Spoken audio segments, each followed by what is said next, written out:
성부와 성자 성령의 이름으로 아멘. 하늘을 우러러.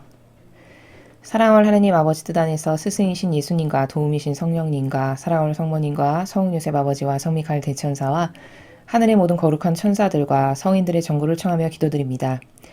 아버지, 참으로 마지막 시대는 정말 비참한 시대가 되었습니다. 아버지께서 창조하셨던 본연의 모습을 완전히 잃어버려서 지성이라고는 찾아볼 수가 없는 동물만도 못한 그런 수준의 지력을 갖고 있어도 그것이 하나도 부끄럽거나 불편하지가 않은 이런 마지막 시대가 되었습니다. 과연 어제 아버지께서 말씀하신 바와 같이 성모님을 통하여 예수님께서 탄생하셨던 그 시대의 시대와 지금은 완전히 똑같다. 아니 오히려 더 사악하다 하셨습니다. 이 비참해진 인류를 저희가 그 비참해진 인류가 매일 아버지와 예수님과 어머니께 마치 날카롭고 예리한 송곳이나 칼날처럼 그 날카로운 것으로 성심을 찔러대며 아픔을 드리고 상처를 드리고 모욕을 드리고 배은망덕을 드리는 그 모든 죄악을 저희 사명과 저희 제자들이 그리고 저희 십자가 사도직이 위로를 드리며 배상과 보속을 드리기를 원하오니 너무나도 미약하고 부족하기 한량없사오나 저희들의 의지를 부디 너그러이 받아주시옵소서. 그리하여 아버지 그리고 예수님 어머니 조금이나마 위로 받으시옵기를 진정한 갈망으로 청원드립니다.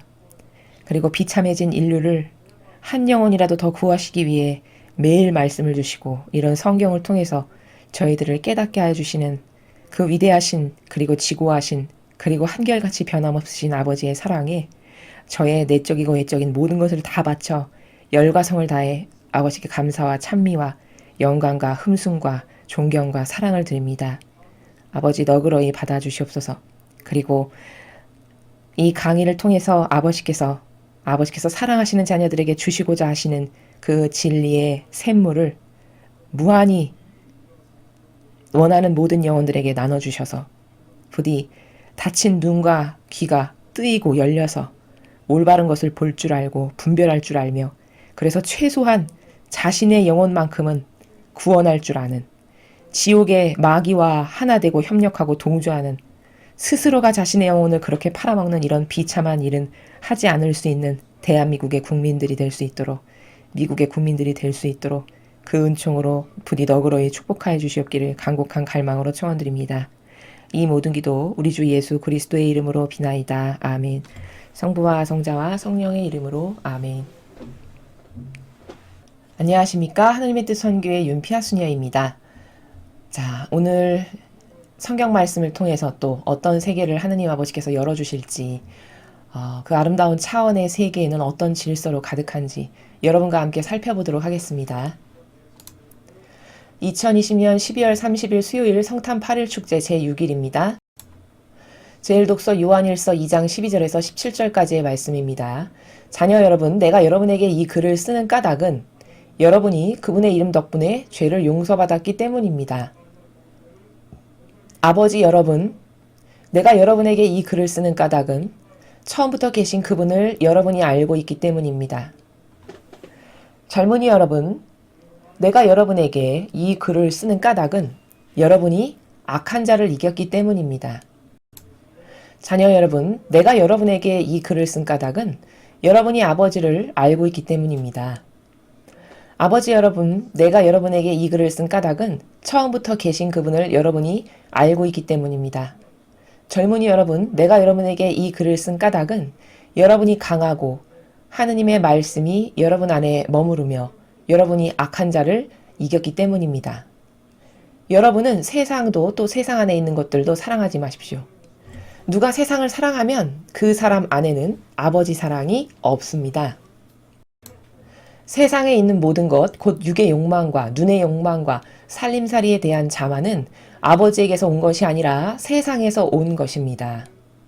세상은 지나가고 세상의 욕망도 지나갑니다. 그러나 하느님의 뜻을 실천하는 사람은 영원히 남습니다. 주님의 말씀입니다. 하느님 감사합니다.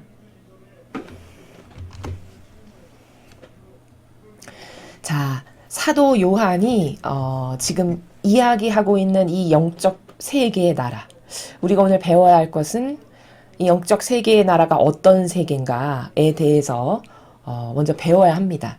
지금 사도 요한은 이 글을 쓰고 있는 정신이 어떤 나라에서 살아가면서 이 글을 쓰고 있는 거냐면 자신이 예수님을 따라다니고 제자로 선택이 되고 배우면서 이제 점점 빛이 생긴 거예요.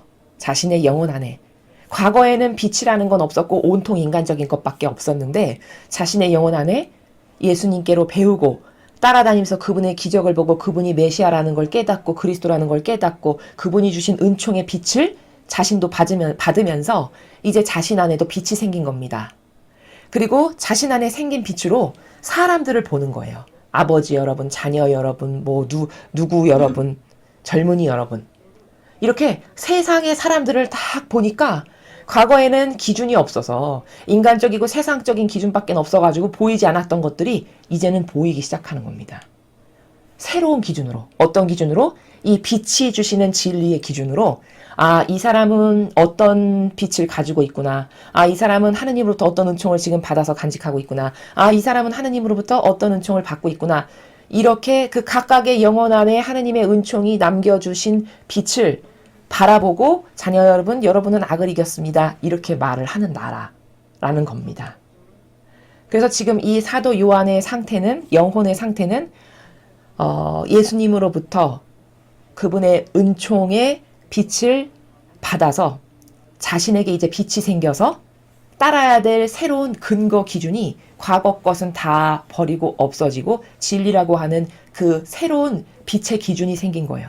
그래서 그 진리라고 하는 빛의 기준의 은총을 가지고 세상에 살아가는 젊은이, 아버지, 자녀 이렇게 보다 보니 그 사람은 하느님부터 이런 은총을 받았고 이런 은총을 받았고 이런 은총을 받았구나라는 것을 지금 고백해서 말하는 겁니다. 그리고서는 결론 짓기를 뭐라고 결론 짓고 있냐? 후미에서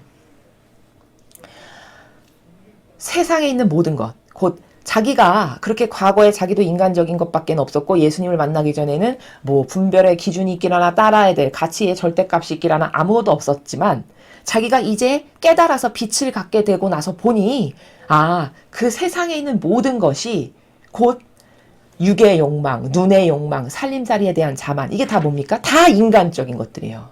육에 관련된 거, 눈으로 봐서 좋아서 호기심으로 가득해서 뭔가를 좋아하는 거, 살림살이에 대한 자만은 내가 가지고 있는 여러 가지 물질이나 기타 등등 있죠. 그런 것을 자만하는 거. 내가 이 정도는 풍요하지. 내가 이 정도는 갖고 있지 않은 이런 거. 이런 것들은 다 하느님에게서 온 게 아니라 세상, 육적 기준, 세상, 즉 악에서 온 거다라는 것을 자기가 깨달은 겁니다.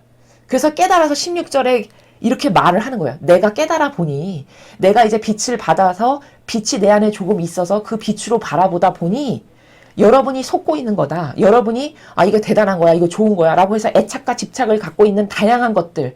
그래서 세상에 있는 그 모든 것, 곧 그것을 풀어서 개념화시키면 육에 관련된 거나 눈으로 봐서 여러분이 기호나 호기심으로 뭘 좋아하는 거나 애착과 집착을 갖는 그런 거, 또 자기가 갖고 있는 물질이나 이런 것으로부터 갖고 있는 자만, 명예나 내가 지금 현재 처해 있는 현실이 그래도 이만하면 괜찮지라고 해서 가지고 있는 이런 다양한 자만들, 이건 다 하느님이 은총으로 여러분에게 주신 게 아니라 여러분의 자아와 육의 기호만을 따르던 그 경향의 악이 여러분에게 착각을 불러일으켜서 그게 다 좋은 거라고 착각하고 살아가고 있는 거다. 내가 보니까 전혀 아니다. 이 말을 16절에서 하는 겁니다. 그러면서 결론 내어주기를 세상은 다 지나가고, 그렇죠. 여러분 영원한 거 있습니까? 세상에? 없습니다. 죽지 않는 사람 없어요. 무너지지 않는 거, 삭지 않는 건 없습니다. 잠실에 있는 130 몇 층짜리 건물도 그거 보수공사 안 하고 수십 년, 수백 년, 수천 년 지나가면 사가서 없어질 것들이에요. 고로 세상은 지나가고라는 말이 맞죠. 지나가고 소멸될 거고 없어질 거고, 세상의 모든 욕망, 여러분이 갖고 싶어하고 집착하고 애착하는 것도 다 그게 평생토록 지속될 것이 아니라 다 지나가고 쓸모없고, 그리고 어렸을 때 인형을 막 갖고 싶었지만 지금은 인형이 갖고 싶지 않잖아요. 이렇듯이 그런 것들도 다 지나가 버리고 말 것들이라는 거예요. 그러나 하느님의 뜻을 실천하는 사람은 영원히 남습니다. 내가 보니 내가 빛을 조금 갖게 돼서 이제 똑바로 볼 것을 보고 기준이 생겨서 분별할 걸 하고 바라볼 걸 보게 되니 가장 중요한 거는 인생에 있어서 영혼에 있어서 가장 중요한 건 뭐냐? 하느님의 뜻을 실천하는 사람만이 그것만이 가장 중요하다는 거예요. 왜? 영원한 건 그거 하나니까. 자기가 모든 것을 다 경험해 보니 영원성으로 남을 것은 하나님의 뜻을 실천한 것. 내가 이 지상에서 나의 생명이 목숨이 붙어 있어서 이 육을 움직여서 또 나에게 주신 여러 가지 다양한 은총과 아버지가 허락하신 다양한 사람마다 각기 다양한 재주들이 있죠. 이런 것을 동원해서 내가 아버지의 뜻을 실천한 것들. 그것만이 영원히 천상의 나라에 아버지가 갖다 놓으실 수 있는 거고 영원히 남을 것들이지 나머지는 다 쓸데없고 필요 없는 것에 당신은 속아서 애착과 집착하고 있는 거다. 이 말을 16, 17절에서 요약 정리를 하고 있는 겁니다. 그래서 하나님의 뜻을 실천하는 사람은 영원히 남는다. 왜 하나님의 뜻을 실천하는 사람은 영원히 남지? 하나님의 뜻을 실천한다는 건 뭡니까? 하나님과 하나 된 사람이에요. 그럼 영원한 분과 하나 되면 당연히 나도 내가 행한 그 모든 것들도 영원히 남을 수밖에 없죠. 고로 하나님과 관련된 거 아니고는 당신에게 아무 의미가 없음을 당신이 깨달아야 된다라는 것을 17절에서 이야기하고 있는 겁니다. 그래서 요약 정리하면 이 사도 요한이 이야기하는 이 전체적인 모든 나라를 요약 정리하면 뭐죠? 도대체 인간이라는 존재는 무엇에 근거하여 누구와 하나 되었는가에 따라 인생에 맺는 열매도 다르고 그 맺은 열매로 인해서 영원성의 나라에 갈 건가 아니면 영원히 패망할 지옥으로 갈 건가가 다 결정된다. 고로 가장 중요한 건 뭐다 인생에서? 도대체 내가 믿고 따르는 기준이 뭔가? 무엇에 근거하여 나는 어떤 것과 하나 됐는가? 이 두 가지만이 가장 중요하다라는 것을 강조하는 거예요. 여러분 어제 강의에서도 제가 이 비슷한 주제로 말씀을 드렸는데 여러분 한번 스스로를 잘 돌이켜보세요. 사람이 태어나서 한평생을 살아서 죽는 나이가 될 때까지 여러분이 지금 몇십 년을 사셨다면 그 지나간 날들을 돌이켜서 회상해 보십시오. 여러분이 지나간 날들에 행했던 수많은 것들이 있죠. 그때는 그게 중요하다고 생각해서 애착했고 집착했고 전전긍긍했고 때로는 울기도 했고 좌절도 했고 절망도 했고 다양한 인간의 변덕스러운 감정을 통해서 내가 수십 년 동안 행해왔던 지난날의 모든 것들을 싹 돌아보세요. 거기서 하늘나라에 갖다 놔도 좋을 것이 뭐가 있는지를 잘 생각해 보십시오. 내가 하느님과 관련돼서 뭘 항해한 게 있어가지고 천상의 나라에 갖다 놔도 좋을 것이 과연 어떤 것이 있는가를 잘 돌아보십시오. 만약에 단 한 개도 찾지 못했다면 지난 모든 시간을 우리는 헛수고한 거예요. 그냥 그 모든 아까운 시간을 바닥에 줄줄줄줄 다 버린 거랑 똑같다는 겁니다. 이렇게 허무한 인생을 살다가 죽는 게 전 인류의 거의 대다수의 사람의 인생의 삶이 그래요. 그것을 사도 요한은 깨닫게 된 거예요. 은총으로. 똑똑하고 잘나고 뛰어나서가 아니라 열두제자로 뽑힌 그 은총으로 예수님을 따라다니면서 보고 듣고 배우고 깨닫고 또 올라가신 다음에 성령을 보내주셨잖아요. 오순절 다락방 사건을 보면 그 제자들이 성령을 받고 완전히 달라졌죠. 이런 12제자이기 때문에 사명을 수행해야 되니까 아버지의 뜻이 그들에게 은총을 주셨단 말이죠. 이런 은총 때문에 깨닫게 된 진실을 바라보니 사도 요한이 진실을 바라보니 이건 너무 세상 사람이 중요하다고 생각하는 것하고는 괴리감이 너무 큰 거죠. 완전 정반대인 거예요. 중요성을 따지는 이 강도와 정도와 순도가. 그래서 그 안타까운 것을 자신이 깨달아 보니 빛을 내 안에 간직해서 이제 빛으로 사람들을 바라보다 보니 이건 엄청난 오해구나. 사람들이 갖고 있는 다양한 생각과 관념들은 다 잘못된 헛된 망상과 허상만을 쫓다가 내 병든 기호와 감성과 정서가 한평생 이상한 시를 쓰다가 결국 허무하게 죽는 이게 인간의 인생의 결과물이라는 것을 당신은 깨닫겠습니까? 당신은 그거를 알겠습니까? 마치 이런 나라에서 지금 전하고 있는 거죠. 이게 지금 서간이니까 편지 글이니까 이 글을 읽을 사람들에게 내가 보니 중요한 건 이거더라. 중요한 건 뭐다? 도대체 무엇에 근거하여 나는 뭐 옳다 그르다 믿고 따르고 이런 것을 하였던가 지난날. 대다수의 사람은 다 자아의 종이 되어서 뭘 선택도 하고 분별도 하고 중요한 결정도 하고 이랬다 저랬다 이 모든 것을 다 자아의 기준에서 했을 겁니다. 진리를 모르면 우리는 그럴 수밖에 없어요. 왜? 아담과 하와가 그 자아를 가지고 뜯어져 나온 죄인이기 때문에 그 유전자의 속성이 우리에게까지 대를 이어서 전달이 되고 있는 거죠. 마치 부모 자식 간의 유전자가 유전되듯이. 그러므로 진리를 배우지 않으면, 즉 은총이 없으면 절대 그 자아가 자기의 왕이었다라는 것을 깨닫지도 못합니다. 일평생 아무리 종교생활 한다 해봤자. 그런데 사도가 이제 깨달아 보니 완전 내가 속았구나. 나는 지난날 맨날 자아의 종으로 살았어.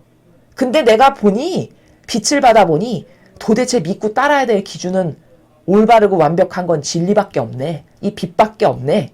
이 얘기라는 거죠. 그리고 그것에 근거하여 난 누구랑 하나 될 건가. 이 두 가지가 신앙생활의 전부라고 해도 과언이 아니에요. 도대체 무엇에 근거해서, 어떤 기준에 근거해서, 둘째, 무엇과 하나 될 건가. 이게 신앙생활의 거의 전부다.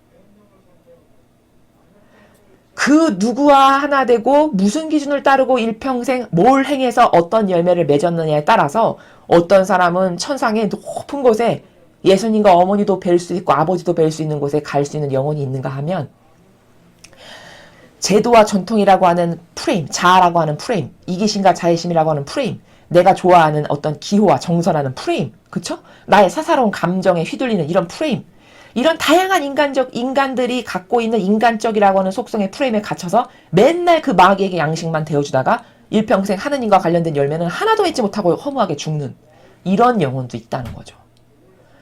그것을 비교해서 깨달을 수 있겠는가? 당신은 그럼 어떤 것, 가치의 중요성을 두고 살아갑니까? 라는 것에 대해서 지금 사도 요한이 이렇게 요약 정리해서 16절과 17절이 전체를 지금 요약 정리한 내용이고 문장인데, 그런 내용을 담고 있다라는 겁니다. 그리고 뭐 앞에는 뭐 자녀 여러분, 내가 여러분에게 이 글을 쓰는 까닭은 여러분이 그분의 이름 덕분에 죄를 용서받았기 때문입니다. 자, 이 자녀들에게 하는 말은 당신들이 죄를 용서받은 것은 순전히 인류를 구원하시기 위한 사명으로 오신 예수님 덕분에 죄를 용서받은 거다. 당신은 그 사실을 압니까? 이런 거고, 아버지 여러분, 내가 여러분에게 이 글을 쓰는 까닭은 처음부터 계신 그분을 여러분이 알고 있기 때문입니다. 빛으로 아버지라고 하는 사람들을 보니 그 아버지들이 받은 축복은 뭡니까? 하느님이 어떤 분이신지를 알아. 그래서 그분을 공경하는 마음을 아버지 당신들은 가지고 계십니다. 라고 이렇게 격려하는 거고 인정해 주는 거고, 또 젊은이 여러분, 내가 여러분에게 이 글을 쓰는 까닭은 여러분이 악한 자를 이겼기 때문입니다. 젊은이 여러분, 내가 여러분을 격려해서 이 글을 쓰는 이유는 여러분이 악한 자를 이겼기 때문입니다. 무슨 말입니까? 젊은이 여러분이 악을 선택해서 악에게 끌려가서 거기를 따라가지 않고 이렇게 나에게 와서 이런 말을 듣고 이런 메시지를 받을 수 있는 것은 순전히 당신이 악을 이기고 영원하신 분을, 올바른 것을, 참된 것을 선택했기 때문에 나의 이 말을 듣고 이런 편지를 지금 볼 수 있는 겁니다. 그러므로 여러분은 악을 이긴 겁니다. 악한 자를 이긴 겁니다. 라고 이렇게 각각의 자신이 빛으로 이렇게 영혼을 보니까, 저 사람은 여기 와서 이런 은총이 왜 있나? 나로부터 아버지의 뜻이 주시는 이 빛을 들을 수 있는 은총이 왜 있나? 젊은이는 저렇게 마귀에게 끌려가서 악을 선택하지 않고 그의 자유의지가 영원하신 것, 완벽한 것, 참된 것을 선택하는 그 은총이 있어서 악에게 안 끌려가고 여기 온 거고, 아버지 여러분은 하느님이 어떤 분이신지를 알아볼 수 있는 은총이 그들 영혼 안에 있어서 여기 이렇게 와서 나의 이 글을 읽는 거고, 이런 각각의 영혼 안에 숨겨져 있는 빛을 이제 하느님 아버지께서 주신 예수님을 통해 12제자라고 하는 그 소명과 사명 때문에 주신 은총을 보고 각각의 영혼들을 분석해서 그 영혼 안에 무슨 빛이 있는가를 이렇게 바라보고 이야기하는 영성의 단계다. 라는 이 전반적인 관점과, 그리고 여기서 사도 요한이 전하고자 하는 강력한 메시지는 뭐다? 내가 이렇게 과거에 나도 몰랐었지만 내가 이제 빛을 받아서 여러분들을 보고 객관화된 관점을 갖게 돼 보니 세상에 있는 모든 것은 다 나의 영혼하고는 아무짝에도 쓸모도 없고 도움도 안 되고 오히려 나의 영혼이 지옥 가는 데만 더 도움을 주는 이런 것들이다. 여러분은 그걸 아는가? 가장 신앙생활에서 중요한 건 뭐냐? 무엇에 근거했는가? 그리고 누구랑 하나 됐는가입니다. 이 두 가지를 여러분은 마치 앵무새가 맨날 되뇌이듯이 스스로에게 반문하고 질문해 보셔야 돼요. 가만히 있어봐. 내가 지금 뭘 말하고 분별했는데 이게 어디에 나온 근거에 의한 거지? 나는 지금 누구랑 하나 돼서 인생을 살아가고 있나? 이것을 끊임없이 반문해 보라는 거죠. 스스로에게. 그럼 스스로 체크가 가능해요. 내가 지금 신앙생활을 똑바로 하고 있는 건가? 아니면 종교생활을 하고 있는 건가를. 만약에 이 두 개의 기준에 의해서 내가 믿고 따르는 게 내 자아다. 이건 100% 지금 마귀에게 활용당하고 있는 순간입니다. 내가 믿고 따르는 게 자아인데다가 나는 하나 된 사람이 아무도 없어. 그럼 이렇게 하나 돼서 열매 맺은 게 하나도 없죠? 이러면 천상에 가져갈 것이 아무것도 없는 겁니다. 그 성경에서 예수님이 그러잖아요. 미나와 달란트의 그 비유를 보면 한 달란트 맡긴 종이 저는 주인님이 너무 무섭고 두려워가지고 땅에 숨겼습니다. 자, 그대로 갖고 왔습니다. 받으십시오. 이렇게 하죠. 그랬는데 그 종에게만 엄청나게 호되게 혼을 내시죠. 나머지 종은 늘린 사람은 다 칭찬하셨어요. 근데 하나도 늘리지 못하고 갖고 온 사람은 엄청 호되게 혼을 났죠. 이게 뭐냐면 천상의 원리는 다 늘려야 된다는 거예요. 그럼 하나 되지 않고 어떻게 열매를 맺으며 어떻게 늘릴 겁니까? 그렇죠? 나 혼자 고립돼서 혼자 살아서 열심히 뭐를 해서 늘린다? 이거는 그런 원리는 천상에 있지 않아요. 다 하나 돼서 예수님도 그래서 말씀하시죠. 나와 하나 된 자, 나를 거부하지 않는 자다. 나를 거부하지 않는 자는 나를 받아들인 자다. 이게 다 뭐냐? 얼만큼 몇 %의 순도로 하나 되었는가에 대한 다양한 그룹이 있다라는 얘기예요. 그럼 그 하나 되는 게 얼마나 중요할까요? 그렇죠? 거부하지 않는 순도로 하나 된 사람도 있는가 하면 완전히 하나 된 사람도 있고 이렇게 순도가 다르지만 결국 기준은 과연 예수님과 하나 됐나 안 됐나 이게 기준이라는 거거든요. 그 세력의 관점으로 봤을 때 고로 하나 된다라는 것이 신앙생활에서 얼마나 중요한가. 여러분은 제도와 전통에 하나 됐습니까? 아니면 이교도에 하나 됐습니까? 아니면 자아와 하나 됐습니까? 아니면 하느님과 하나 됐습니까? 스스로의 양심으로 얼마든지 점검해 볼 수 있는 문제들이라는 겁니다. 그래서 오늘 이 일독서를 통해서 우리는 내가 지금 신앙생활을 똑바로 하고 있는가, 내가 올바른 목적지를 향해서 달려가고 있기는 한 건가 궁금하잖아요. 그렇죠? 한평생의 인생에 내가 지금 잘못된 낭떠러지로 혹시 내달리고 있는 건 아닌가. 그걸 점검해 볼 때 나는 지금 어떤 기준을 따르고 살아가는가. 둘째, 나는 어떤 기준에 의해서 누구랑 하나 됐는가. 이 두 가지가 정말 신앙생활에서는 가장 중요하다라는 겁니다. 그 두 가지가 다 하느님과 관련성이 없다면 이건 100% 지금 영혼이 악에게 유린당한 순간이고 맺은 열매 하나도 없는 거고 하느님과 그 영혼은 관계성 없는 영혼이라는 거예요. 이것에 대한 인식을 똑바로 갖고 여러분이 스스로 점검해서 잘못된 신앙생활을 자꾸 교정하시는 이런 척도가 됐으면 좋겠습니다. 계속해서 복음 말씀 함께 보시겠습니다. 루카복음 2장 36절에서 40절까지의 말씀입니다. 주님 영광 받으소서. 그때 한나라는 예언자가 있었는데 푸넬의 딸로서 아세르 지파 출신이었다. 나이가 매우 많은 이 여자는 혼이 나여 남편과 7해를 살고서는 84살이 되도록 과부로 지냈다. 그리고 성전을 떠나는 일 없이 단식하고 기도하며 밤낮으로 하느님을 섬겼다. 그런데 이 한나도 같은 때 나와 하느님께 감사드리며 예루살렘의 속량을 기다리는 모든 이에게 그 아기에 대하여 이야기하였다. 주님의 법에 따라 모든 일을 마치고 나서 예수님의 부모는 갈릴레아에 있는 고향 나자렛으로 돌아갔다. 아기는 자라면서 튼튼해지고 지혜가 충만해졌으며 하느님의 총애를 받았다. 주님의 말씀입니다. 그리스도님 찬미합니다. 자, 이 한나와 시메온이 나오는 복음이 벌써 오늘이 4번째죠. 똑같은 복음이 자꾸 중복되고 있는데 그래서 오늘은 또 다른 관점으로 여러분에게 말씀드리겠습니다. 앞에 다양한 관점들은 말씀을 다 드렸으니까 오늘은 이런 관점으로 한번 이 복음을 봤으면 좋겠습니다. 여기 지금 한나라는 여인이 있는데 사람 눈으로 봤을 때 굉장히 평범한 그저 우리나라 말로 표현하면 아주머니죠. 평범한 아주머니.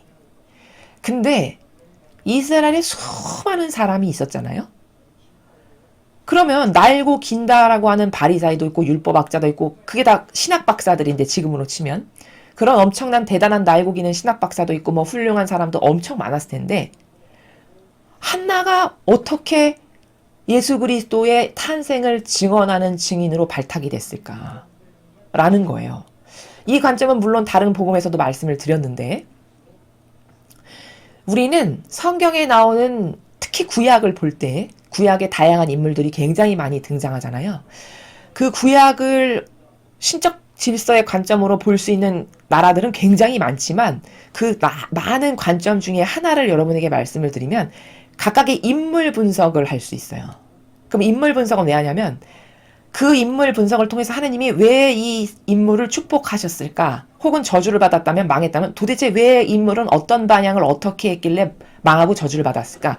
이런 분석을 하는 것도 성경을 올바르게 읽고 보는 여러 가지 관점 중에 하나거든요. 마찬가지로 한나라는 여예언자를 여기 이렇게 보면은 아니 아줌마고 볼품없고 뭐 성경을 배우기를 했나 신학을 알기를 하나 아무것도 모르는 그냥 아줌마거든요. 그런데 왜 하느님은 이런 한나라고 하는 여인을 심지어 예언자라고 이렇게 지칭하죠. 예언자로 선택해서 쓰셨고 뽑으셨을까? 그것은 여기 이렇게 드러나요. 37절에 다 드러나요. 한나라는 사람의 아주 훌륭한 속성 어떤 걸 보고 하느님이 선택하셨는가가 37절에 보면 결혼해서 결국 7년밖에 못 사는 거예요. 남편하고. 그리고 남편이 죽은 거죠. 그리고서는 84살이 될 때까지 지금 수십 년을 과부로 지내는 상태예요. 자, 그러면 여기서 벌써 어떤 속성이 드러나냐면 이 여인은 어떤 이런 부잡다한 것에 타협하지 않는 성격이구나. 이것 아니면 취하지 않는. 이거야. 내가 원하는 게 이거였는데 이 절대성이 있었는데 이 절대성이 불의의 사고나 뭐 어떤 기타 이유로 손실이 됐어. 그렇다고 해서 이 절대성을 흐트러뜨리고 구부러뜨리고 부러뜨려가지고 타협을 해가지고 추잡하게 다른 것에 타협해서 다른 남자에게 뭐 시집을 가는 이런 것을 하지 않는 이런 꼿꼿한 정신을 볼 수 있어요. 그럼 저렇게 37절에 보면은 84살이 될 때까지 과부로 지냈다라고 하는 저 속성은 굉장히 절대성이 있는 절도가 있는 사고방식이라는 것을 알 수 있죠. 그러므로 어떤 부잡다한 것이 다가와도 타협하지 않을 수 있는 근성이 있는 거예요. 속성에.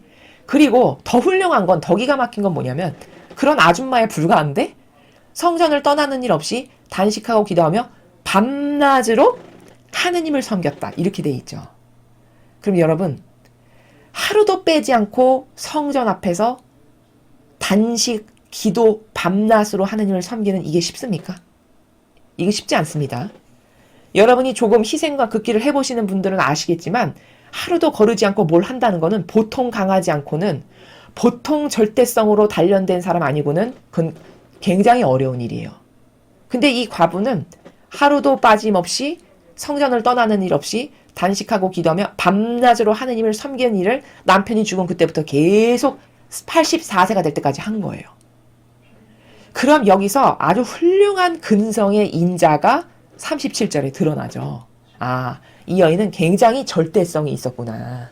어떤 뭐 부잡다한 것에 타협하거나 뭐 나약해가지고 한번 의지 먹은 걸 꺾어버리거나 이런 게 없어요. 이 절대성. 그리고 하느님만 있으면 돼. 다른 건 다 필요 없어. 이런 단순성. 다른 건 다 필요 없어. 중요한 게 뭔지를 똑바로 알아볼 줄 아는 하느님이 가장 내 인생에 중요하고 절대성의 존재이시라는 것을 알아볼 수 있을 만큼 똑똑했어요. 지력적으로 봤을 때. 이런 훌륭한 속성이 이 한나라고 하는 사람에게 있었던 거죠. 그래서 그런 속성과 근성 때문에 하느님께서 이 여인을 선택하신 거예요. 그것도 보통 그냥 평범한 공적 사건도 아니고 메시아가 탄생하시는 이런 엄청난 대단한 사건의 증인으로서. 그러면 여기서 우리가 발견해야 될 건 뭐냐면 도대체 신앙인이라는 건 뭔가. 저는 종종 굉장히 열심히 하시는 신자분들을 봬요. 굉장히 열심히 하시고 열정적이고 아주 투철한 믿음을 가지려고 항상 노력하고 이런 분들을 제가 많이 뵈는데, 그런 분들이 오늘 이 강의를 잘 들으셨으면 좋겠다라고 제가 말씀을 드립니다. 왜냐하면 본인이 가지고 있는 좋은 근성과 속성을 발현시켜서 하나님께 열매를 맺어드리는 게 그게 성공적인 인생인데, 성공적인 삶인데, 이 한나라는 여자는 세상에 왔다 간 보람이 있는 삶을 살았어요. 왜? 이렇게 항구하게 끊임없이 열정적으로 절대성과 단순성과 똑똑한 지력으로 하느님 하나만 딱 붙잡아야 되겠어. 나는 다 필요 없어. 이거면 만족해. 이런 고유성과 절대성과 단순성 같은 이런 속성을 가지고 잡아야 될 걸 똑바로 잡았고, 그리고 거기서 절대 포기하거나 물러서거나 변덕스럽지 않았어요. 그래서 그런 근성 때문에 하느님이 그 근성을 유심히 보시고 메시아가 탄생하시는 사건의 중요한 결정적 증인이 되게끔 엄청난 은총을 주시는데, 바로 이게 세상에 왔다 간 보람이 있는 삶이라는 거예요. 아까 일독서의 사도 요한이 이야기하죠. 여러분이 뭐 세상에 이런 거 육적 기호 뭐 좋아하는 거 뭐 자만 이런 거 다 소용없는 거다. 내가 보니 가장 중요한 거는 하느님의 뜻을 얼마큼 행했느냐가 가장 중요하다. 이렇게 이야기하잖아요. 그게 깨달아서 이야기하는 거거든요. 그 영혼이 빛을 받아서 이제 깨달았기 때문에, 깨쳤기 때문에, 아, 진짜 중요한 건 이거였어. 이거구나. 깨달아서 남에게 그걸 전하고 있는 거예요. 그렇듯이 이 여인도 하느님이 가장 중요해. 나의 인생에서 절대적 존재셔. 이걸 알고 그걸 항구하게 붙잡았던 그 속성 때문에 하나님이 은총을 주시고 축복을 주셨는데, 그게 예수님을 뵙게 되는 엄청난 은총이죠. 엄청난 은총을 받게 된 거예요. 그럼 이런 영혼은 여러분 잘 생각해 보세요. 수많은 사람의 삶이 있잖아요. 세상에 약 75억의 인구가 있다고 하는데 75억 명의 다양한 삶이 있단 말이죠. 전 지구상에. 그러면 그 75억 명의 사람들의 각각의 다양한 인생이 이렇게 하느님과 결부돼서 끝끝내는 열매를 맺어서 아버지의 영광이 드러나게 하는 이런 삶을 살아가는 사람이 과연 몇 명 있을 거라고 생각하세요? 그 75억 명의 인구 중에. 저는 많지 않을 거라고 생각합니다.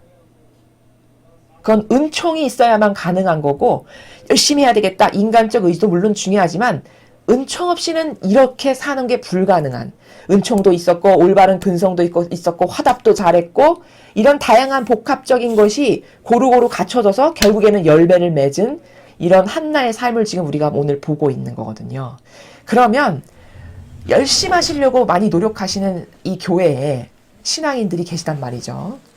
그런 어머니들과 아버님들과 젊은이들은 본인이 신앙인으로서 열매를 맺어야 되겠다. 그럼 이런 한나 같은 열매를 맺을 수 있는 항구성과 이런 열정과 이런 절대성으로서 올바르게 반향을 끊임없이 아버지께 해서 나에게 주시고자 하시는 어떤 아버지의 은총이 있으시잖아요. 나를 통해서 하느님께서 영광 받으실 수 있도록 뭔가 세워놓으신 계획이 있단 말이죠. 그것을 이런 식으로 이루어 드리는, 그런 화답을 드리는 인생이 결국 성공적인 인생이고, 인생을 정말 잘 살았고 왔다 간 보람이 있는 인생이라는 건 바로 그런 인생이다라는 겁니다. 보통 신앙인에게 어떤 오해가 많냐면, 뭘 많이 막 진리를 막 지식적으로 많이 배워가지고 여기 막 가득가득 채워야 돼서 그냥 막 여기저기 막 따라다니면서 열심히 배우고, 물론 그게 필요하지 않다 이렇게 말할 순 없죠. 물론 배우는 것도 중요합니다. 배우는 게 중요하니까 저희가 이렇게 강의를 하잖아요. 근데 그게 다냐? 그게 아니라는 거죠. 그럼 그건 하나도 모르고 완전히 그냥 몸으로만 뛰면 다 되냐? 그것도 아니에요. 이 올바르게 화답을 한다라는 것은 하느님께서 나에게 주신 고유성의 은총으로, 사람마다 각각 주신 달란트가 다 다르거든요. 어떤 사람은 뭐 절대성이 뛰어나고, 어떤 사람은 아주 순수한 영혼으로 만드시기도 하고, 뭐 어떤 사람은 성모님과 같이 작고 단순한 영혼으로서 살아갔으면 좋겠다라고 한 계획으로 만드신 영혼도 있고, 이런 뭐 여러 가지 다양한 속성이 있단 말이죠. 그러면 내가 좀 남보다 잘할 수 있는 건 뭔가? 평소에 자기가 남보다 그래도 이거는 더 열심히 잘할 수 있었고, 이런 것은 좀 자신이 있어. 그래도 그런 것들이 나만이 갖고 있는 독특한 고유한 속성이에요.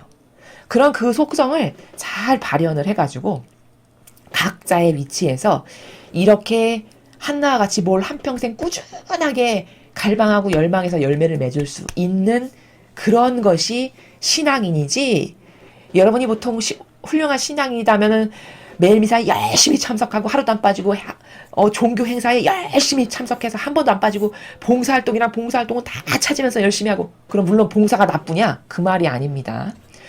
이런 어떤 행사 위주, 눈에 보이는 것 위주, 겉으로 드러나는 것 위주, 피상적인 것 위주, 그걸 열심히 하면 나는 훌륭한 신앙인이다, 이꼬로 이거는 착각이고 사실은 마귀가 여러분에게 뿌려놓은 다양한 덫이라는 거예요. 진짜 신앙이라는 것은 이 내면에서, 본질의 나라에서 이런 진실된 반향을 통해서 하느님께서 그 영혼을 통해서 이 하시고자 하시는 뜻이 이루어지는 것이 올바른 신앙생활이라는 겁니다. 그럼 뜻을 이루시는 방법은 사람마다 다 달라요. 예를 들면 뭐 12사도와 같은 사람들은 사명을 직접적으로 받은 사람들이기 때문에 그 사명을 이루어내는 게 본인의 몫이고, 평신도라면 오늘 이런 한나나 앞에 나왔던 그 시메온과 같은 한결같은 나라 있죠. 왜? 지속적인. 이런 한결같은 지속적인 나라에서 하느님께서 기뻐하실 것을 늘 그 자리에서 뭔가를 드리는, 이런 것을 구현하는 것이 신앙인이 가져야 될 정신이고 하느님이 즐겨받으시는 열매들이고, 그리고 그게 바로 본질적인 신앙생활이라는 것은 바로 그런 거다. 이렇게 한나와 같은 정신으로 살아가는 게 본질적인 신앙생활의 정말 훌륭한 탁월한 본보기다 라는 것을 여러분이 인식을 잘 하셨으면 좋겠다라고 해서 말씀을 드리는 겁니다.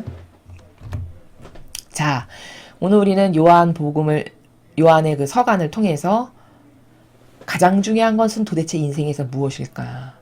라는 고민을 혹시 여러분이 하고 계시다면, 혹은 저희 강의를 들으시는 청소년들 중에서 도대체 인생이 뭐지?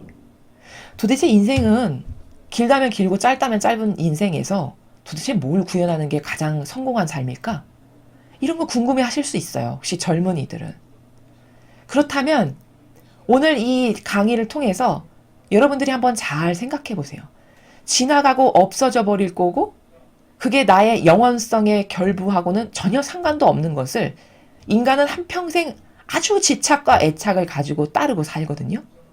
근데 그게 왜 그런 오해와 부작용이 있냐면 나라고 하는 것에 대한 오해가 있어서 그래요. 여러분, 진짜 나는 이 겉껍질에 있는 육이 아니고 영혼이 진짜 나라는 거죠. 겉껍질은 그저 그냥 이 인간 세상에서 살아가기 위해서 아버지께서 덤으로 주신, 그러나 이 육에다가 온갖 기호와 애정을 쏟고 여기다가 온 열과 성을 다하면 마귀밥으로 살 수밖에 없는 그런 한계성을 가진 메커니즘이랄까? 그런 도구예요. 육이라는 거는. 그러니까 그런 어떤 쓸데없는 것에 애착과 집착을 하는 것은 나의 지금 사고방식에 오해가 있고 오류가 있어서인데, 그건 왜냐하면 주객이 전도된 사고방식 때문에 그렇다는 거죠. 주객이 전도됐다는 것은 진짜 중요한 건 나의 모든 것을 결부짓는 나의 주인은 영혼이다 라는 것에 대한 관점이 너무 희박한 나머지, 영혼이 주인이면 영혼이 좋아지는 걸 항상 해야 되는 거거든요. 영혼이 이득이 되고 영혼에게 양식이 되고 내 영혼이 살찌워지고 내 영혼이 부자 되는 것을 찾아야 되는 게 이게 정상이거든요. 근데 거꾸로 살잖아요. 육이 좋아지고 육이 부자 되고 육이 배불러지고 뭔가 육이 예뻐지고 온갖 이 겉대적인 것에만 관심을 기울여서 일평생 여기다가 에너지를 쏟아붓다가 죽는다는 것은 나의 사고방식에 지금 심각한 오해가 있어서다. 이 인식체계를 잘 이해하실 수 있으면 그 다음부터 여러분의 사고방식은 달라지실 수밖에 없어요. 왜냐하면 교정이 되거든요. 아, 내가 그때 오해가 있었구나. 주인이라는 것은 영혼이지 이 겉에 육이 아니구나. 그럼 영혼이 좋아지려면, 영혼이 복되려면, 영혼이 본연의 나를 찾으려면 하느님 결부시키지 않고는 절대 불가능하다는 거예요. 왜? 거기서 나왔기 때문이죠. 나의 영혼이 거기서 그 근원에서 그 모체에서 그 본질에서 나왔기 때문에 하느님을 떼고는 거기서 분리시켜고서는 절대 좋아질 일도 나를 찾을 일도 그리고 내가 천상의 나라에 갈 일도 없다. 완전 무인도 되는 거다. 거기서 떨궈져 나가면. 이거예요. 여러분, 태양이 있죠. 근데 그 빗살이 있잖아요. 태양에는 눈 뜨고 바라볼 수 없을 만큼 아주 눈부신 빗살이 있어요. 근데 이 빗살이 이 태양이라고 하는 본체에서 떨궈져 나가는 순간 죽은 겁니까? 아닙니까? 죽은 거예요. 떨어져 나가는 순간 죽은 겁니다. 고로 빗살은 이 태양에 반드시 붙어 있어야만 살 수 있어요. 영속적으로. 그 빗살이 우리예요. 그 태양이 하느님이십니다. 그 모체에, 그 본체에, 그 본질에 붙어 있지 않고서는 도저히 생명력 있게 뭔가 창조가 일어나고 거기서 뭔가 새로운 어떤 발전이 있고 이런 것은 절대 불가능한, 그게 태양과 빗살의 관계거든요. 우리의 영혼이 바로 그래요. 그래서 이 오해와 부작용을 똑바로 깨달으면 왜 이렇게 사도들이 하느님의 뜻을 행하는 게 최고다, 이것밖에 답이 없다, 왜 이렇게 본질의 나라를 끊임없이 부르짖었는가를 그때서야 이해하실 수가 있다라는 겁니다. 그리고 이 복음은 여러분이 훌륭한 신앙인이 되고 싶고 하느님과 정말 밀접한 관계를 갖고 아주 긴밀한 관계성 가운데에서 교감을 통하면서 어떤 이런 생생한 신앙생활을 저는 하고 싶어요, 이런 분들이 많으세요. 근데 그러려면 그것은 무슨 어떤 막연한 어떤 시를 쓰는 나라가 아니라 그것은 이렇게 확고부동한 인정할 수밖에 없는, 하느님이 인정하실 수밖에 없는 이런 희생의 열매가 있어야 돼요. 이렇게 끊임없이 성전에 가서 하루도 빠지지 않고 단식과 기도로서 매일 하느님을 찬미했다는 바로 이 근성 자체가, 이 희생과 이 고통을 사랑한 정신 자체가 하느님이 뭘 주시기에 합당해요. 그러니까 제가 오병이어를 말씀드렸죠. 뭔가 하느님으로부터 여러분이 은총을 받고 싶고 바라는 게 있으시고 뭔가 염원이 있으시면 여러분은 어떤 메커니즘을, 원리를 이해해야 되냐면 거기 반드시 희생이 들어가지 않고서는 그것이 이루어지는 것은 불가능해요. 그거는 천상에서는 그런 법칙이 없어요. 그게 오병이어의 기적이에요. 그 오병이어의 기적이 하느님께서 그 물고기 5마리 그거 없으면은 그 사람을 못 먹이셔서 그게 필요하셨던 게 아니고 인간의 그 작은 희생을, 그 작은 반향 하나를 원하셨던 거예요. 그래서 그 기적 사건에서 주시고자 하시는 은총을 그도 희생으로 그걸 내놨으니 그 은총을 주시기에 합당할 수 있게끔 인간에게 작은 오병이어라도 내놓을 수 있는 그 은총을 주신 것이지, 그게 하느님이 능력이 부족해서거나 전지전능하지 않아서 그런 일이 있었다라고 생각하시면 하느님을 정말 모르시는 거고 엄청난 오해가 착각이다. 그렇듯이 어떤 하느님과의 이런 올바른 신앙의 생활, 어떤 이런 생생한 교감을 이루면서 아버지께서 내 안에서 뭔가를 계획하시는 걸 이루어드리는 이런 것이 신앙생활의 모범이고 그게 올바른 신앙생활인데, 그런 사람들의 전형적인 예표가 예를 들면 오늘 배운 한나라든가 며칠 전에 배운 시메온과 같은 사람이 그런 사람들이다라는 거예요. 그렇게 한평생 한구하게 지속적으로 독실했고 이렇게 희생을 마다하지 않고 하느님을 사랑하는 마음으로 자신의 온 마음의 진정성을 보여드렸던 이 자세가 먼저 있어야, 그래야 하느님께서 여러분 안에 세워놓으신 계획을 이루실 수 있고 뭔가 은총을 부으실 수 있는 준비가 된 거다. 신앙생활이라는 것은 이런 것을 준비하는 나라고 그런 것을 통해서 올바르게 화답하는 나라고 교감하는 나라다 라는 것을 여러분에게 정리해서 압축해서 말씀을 드립니다. 이상으로 2020년 12월 30 수요일 성탄 8일 축제 제6일 복음회설을 마치겠습니다. 감사합니다.